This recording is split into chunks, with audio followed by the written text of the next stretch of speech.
የተከበራችሁ የቻናላችን ቤተሰቦች እንዴት ቆይታችኋል? አብራችሁ እንድትቆዩ እንጋብዛችኋለን። አዳዲስ መረጃዎችን ይዘን መጥተናል። የደቡብ ሱዳን ታጣቂዎች በጋምቤላ ክልል አንድ አካባቢን መቆጣጠራቸውና የወረዳው አስተዳዳሪን ማቁሰላቸው ተገልጿል። እንደዚሁም በደቡብ አፍሪካ ከ40 በላይ ኢትዮጵያውያን ያለ ፈቃዳቸው በአንድ ቤት ውስጥ ተቆልፎባቸው ተገኝተዋል። እነዚህንና ሌሎችን ጉዳዮች በዛሬው የዜና ወጃችን ይዘን መጥተናል። አብራችሁ እንድትቆዩ በአክብሮት እንጋብዛችኋለን። ወደ ቀዳሚው መረጃ ስንሻገር የደቡብ ሱዳን ታጣቂዎች በጋምቤላ ክልል ላሬ ወረዳ ውስጥ የሚገኝ ቢልኮን የተባለ አካባቢን መቆጣጠራቸውን እና የላሬ ወረዳን ዋና አስተዳዳሪ ማቁሰላቸውን ምንጮች ለቢቢሲ ተናግረዋል። ታጣቂዎቹ ተቆጣጥረውታል የተባለው አካባቢ ነዋሪዎች ወደ ሌላ ከተማ እንደሸሹም ተገልጿል። ኢትዮጵያ ጎረቤት ሀገር ደቡብ ሱዳን ከምትጎራበትባቸው ክልሎች አንዱ በሆነው ጋምቤላ ታጣቂዎች ጥቃት መፈጸም የጀመሩት ከትናንት በስቲያ ረቡዕ ሚያዝያ 22 ቀን 2017 ዓ.ም ጀምሮ እንደሆነ አንድ የላሬ ወረዳ ኃላፊ ለቢቢሲ መናገራቸው ይታወሳል። ይህንንም ተከትሎ እንግዲህ ኃላፊው ተጨማሪ ማብራሪያ ሰጥተዋል።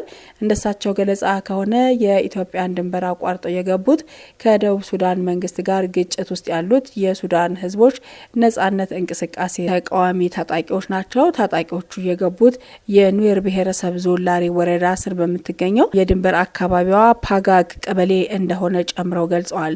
ከሀገሪቱ መንግስት ጋር ግጭት ውስጥ ያሉት ታጣቂዎቹ ድንበሩን አቋርጠው የገቡት ተኩስ ሲከፈትባቸው ሸሽተው እንደሆነም ተናግረዋል። ታጣቂዎቹ የራሳቸውን ድንበር ዘለው ወደ እኛ ድንበር ነው የገቡት። እስከ ትናንት ሐሙስ ድረስ ያገኘነው መረጃ በእኛ ድንበር ውስጥ ነው ያሉት፣ የኢትዮጵያ ባንዲራ ጭምር ነው የወሰዱት ብለዋል። ታጣቂዎቹ እስከ ትናንት ድረስ እየገቡ እንደሆነ መረጃ እንዳላቸው ኃላፊው አክለው ገልጸዋል። ታጣቂዎቹም ድንበሩን አቋርጠው ከገቡ በኋላ በነዋሪዎቹ ላይ ተኩስ ከመክፈታቸው በተጨማሪ ቤቶችን ማቃጠላቸውንም ጭምር ተናግረዋል። የታጣቂዎቹን እንቅስቃሴ ተከትሎ ህዝቡን ለማረጋጋትና ድንበሩን ለመመልከት ወደ አካባቢ የተጓዙት የላሬ ወረዳ ዋና አስተዳዳሪ አቶ ቶክሞንግ በተከፈተባቸው ጥቃት እንደቆሰሉ ምንጩ ገልጿል። የጋምቤላ ክልል ፖሊስ ኮሚሽን ባወጣው መረጃ የወረዳው ዋና አስተዳዳሪ ትናንት ሐሙስ ሚያዝያ 23 ቀን 2017 ዓ.ም ተኩስ እንደተከፈተባቸውና በቀኝ እግራቸው ታፋ ላይ ተመተው መቁሰላቸውን አረጋግጧል። የወረዳው አስተዳዳሪን ጨምሮ የመንግስት አካላት በአካባቢ የተገኙት በደቡብ ሱዳን የተነሳውን የእርስ በርስ ግጭት በድንበር አካባቢ በሚገኙ አካባቢዎች እየተዛመተ መሆኑን ለማጣራት እንደነበር ገልጸዋል። የወረዳው ዋና አስተዳዳሪ በጋምቤላ ከተማ የመጀመሪያ ደረጃ ሆስፒታል በሕክምና ላይ እንደሚገኙ የክልሉ ፖሊስ ኮሚሽን ባወጣው መግለጫ አመላክቷል። አቶ ቶክ በአሁኑ ሰዓት በጥሩ ሁኔታ ላይ እንደሚገኙም ቢቢሲ ያነጋገራቸው የወረዳው ኃላፊ ገልጸዋል። ከወረዳው አስተዳዳሪ ውጭ ጥቃት የደረሰባቸው ሰዎች እንደሌሉ የሚናገሩት ኃላፊው የአካባቢው ታጣቂዎችና ፖሊስ የምላሽ ተኩስ ከመክፈት መቆጠባቸውን ጠቅሰዋል።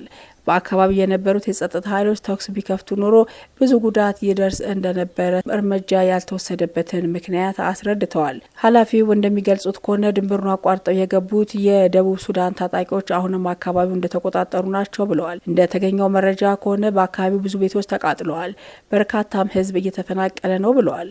ከአካባቢው የሸሹ ነዋሪዎችም ወደ ዋና ከተማው እየገቡ መሆኑን አክለዋል። ታጣቂዎቹ በቀበሌ ውስጥ የሚገኘውን እና እንዲሁም ደግሞ የድንበር አካባቢ የሆነውን ብልኩን የተባለ መንደር ሙሉ በሙሉ እንደተቆጣጠሩት ኃላፊው ጨምሮ ገልጸዋል። እንደ ምንጩ ከሆነ የታጣቂዎቹን እንቅስቃሴ ተከትሎ የወረዳው አስተዳደር በበኩሉ ከክልሉ መንግስት ድጋፍ እንዲደረግለት ጥሪ አቅርቧል። የጋምቤላ ክልል ፖሊስ ኮሚሽን ባወጣው መረጃ ላይም የላሬ ወረዳ ፖሊስ ከዞኑና ከክልሉ ፖሊስ እንዲሁም ከሚመለከታቸው የፌዴራል የጸጥታ አካላት ጋር በመተባበር ሁኔታውን በቅርበት በማጣራት ላይ እንደሚገኝ መግለጹን ጠቅሷል። በዛሬው ዕለትም አርብ ማለት ነው የክልሉና የዞኑ የመንግስታት የጸጥታና የብልጽግና ፓርቲ አመራሮች የተፈናቀሉ ሰዎችን ለመጎብኘት ወደ ኮርገን ከተማ መጓዛቸውን ቢቢሲ ጨምሮ ገልጿል። ወደ ቀጣዩ መረጃ ስንሻገር በደቡብ አፍሪካ ከ40 በላይ ኢትዮጵያውያን ያለ ፍቃዳቸው በአንድ ቤት ውስጥ ተቆልፎባቸው መገኘቱን የጆሃንስበርግ ፖሊስ አስታውቋል። የአካባቢው ፖሊስ ቃል አቀባይ ለመገናኛ ብዙኃን እንደተናገሩት የፖሊስ አባላት በአካባቢው ቅኝት ሲያደርጉ የሰሙትን ድምጽና ጩኸት ተከትሎ ነው ህገወጥ ስደተኞች ናቸው ያላቸውን ኢትዮጵያውያን በተዘጋባቸው ቤት ውስጥ ማግኘት የቻለው። በጆሃንስበርግ ከተማ ሰሜናዊ ክፍል ውስጥ በምትገኘው ሳንድተን የመኖሪያ አካባቢ የሚገኘው ቤት ውስጥ ተቆልፎባቸው የተገኙ ኢትዮጵያውያን 44 ናቸው ተብሏል።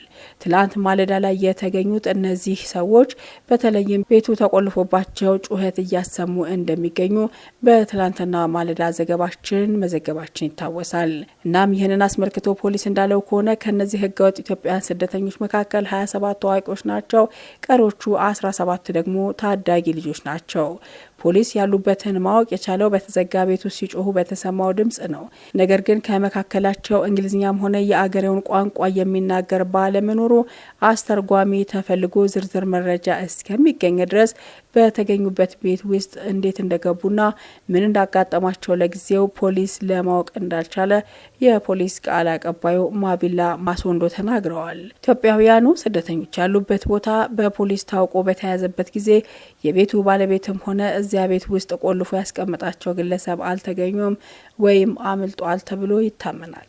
በርካታ ኢትዮጵያውያን የተሻለ ኑሮ ፍለጋ በህገ ወጥ መንገድ የምስራቅና የደቡብ አፍሪካ ሀገራትን በማቋረጥ ወደ ደቡብ አፍሪካ የሚገቡ ሲሆን በዚህ ሂደትም በህገ ወጥ ሰዎች አዘዋዋሪዎች የተለያየ እንግልትና ጥቃት እንደሚፈጸምባቸው ከዚህ በፊት የወጡ ዘገባዎች ያመለክታሉ።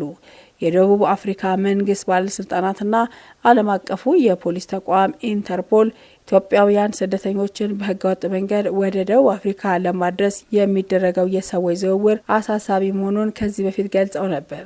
ወደ ደቡብ አፍሪካ የሚያቀኑ ኢትዮጵያውያን በአብዛኛው ጉዞ የሚያደርጉትና እንዲቆዩ የሚደረግበት ሁኔታ ለጤናና ለህይወት አደገኛ እንደሆነ ከዚህ በፊት ያጋጠሙ ክስተቶች ያሳያሉ። ከጥቂት ዓመታት በፊት ቢያንስ 64 ኢትዮጵያውያን በታፈነ ሁኔታ በተሽከርካሪ ሲጓዙ ህይወታቸው አልፎ ሞዛምቢክ ውስጥ የተገኙ ሲሆን በተመሳሳይ ወደ ደቡብ አፍሪካ ይጓዝ የነበሩ የ30 ኢትዮጵያውያን አስክሬን በጅምላ ተቀብሮ መገኘቱ ይታወሳል። ኢትዮጵያውያኑ በህገወጥ ሰዎች አዘዋዋሪዎች አማካኝነት ወደ ደቡብ አፍሪካ ሲጓዙ ከፍተኛ ገንዘብ የሚከፍሉ ሲሆን በመንገድ ላይ ከባድ እንግልት እንደሚያሳልፉም ይናገራል። ስደተኞቹ ደቡብ አፍሪካ ከደረሱ በኋላ ያለ በቂ ምግብና ውሃ ያለ ፈቃዳቸው በተጨናነቀ ሁኔታ በአንድ ስፍራ ታጉረው እንደሚቀመጡ ፖሊስ ከዚህ በፊት ማሳወቁ ይታወሳል። በዚህ ዓመት ጥር ወር ላይ ተመሳሳይ የደቡብ አፍሪካ ፖሊስ በጆሃንስበርግ ከተማ በአንድ ቤት ውስጥ ታግተው የቆዩና ኢትዮጵያውያን ናቸው ተብሎ የሚታመኑ 26 ሰዎችን ማግኘቱን አስታውቆ ነበር። በቤት ውስጥ ከተገኙ ስደተኞች መካከል 15ቱ እርቃናቸውን የነበሩ ሲሆን በቤቱ አቅራቢያ የተገኙ ቀሪዎቹ 11 ደግሞ ጉዳት የደረሰባቸው መሆናቸውን ፖሊስ በወቅቱ ገልጿል። የተከበራችሁ የቻናላችን ቤተሰቦች ለሳቱ ያዘጋጀናቸው መረጃዎች በእንዲህ መልኩ ተጠናቀዋል። አብራችሁን ስለነበራችሁ እናመሰግናለን። ይህንን ቻናል ላይክ፣ ሰብስክራይብ ማድረጋችሁን አትዘንጉ። መልካም ጊዜ በያላችሁበት ቸር ይቆየን።